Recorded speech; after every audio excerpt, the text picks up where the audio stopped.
Steam inhalation o tuob ang usa sa gisagop karon sa kapulisan ug sa ubang sektor pagpalig-on sa ilahang resistensya batok sa coronavirus. Giulagway kini sa usa ka doktor nga epektibo sa COVID prevention. Samtang usa ka steam inhalation o tuob demonstration ang gipahigayon sulod sa PRO 7. Ano ang report? Dili pusil og bala kundi tuob ang gigamit karon sa kapulisan batok sa coronavirus disease.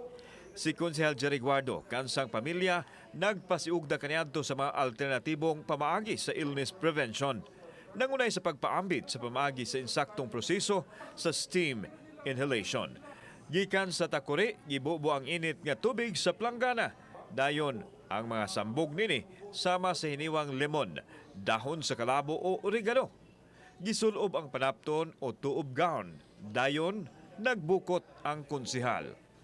Human sa lima, ngadto sa 6 ka minutos, nanggawas na ang grabing singot tungod sa steam inhalation. Gusto lang namo nga ito become a regular habit lang nila. Morning before going out of the house, pag uli sa nila, expose sila, kasi wata kibag sa contact nila, then they do steam inhalation as a preventive approach. Kauban niya si Dr. Dale Pasco, General Surgeon apan nag-advocate og tuob isip alternatibong pamaagi sa pagpakgang sa mga sakit. Gipasabot niya nga dako og matabang ang tuob sa pagpakgang sa kagaw nga motapot sa lawas sama sa coronavirus.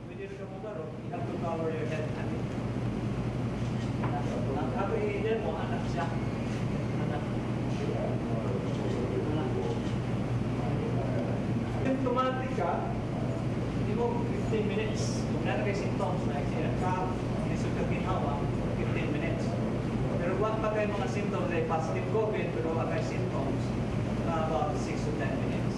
Iya sa dakbayan sa Sugbo ang tuob kit nga gidonate ngadto sa PRO 7. Una na nakahatag ang dakbayan og tuob kit sa Cebu City Police Office nga mao'y gigamit sa mga pulis nga nagpositibo sa COVID-19.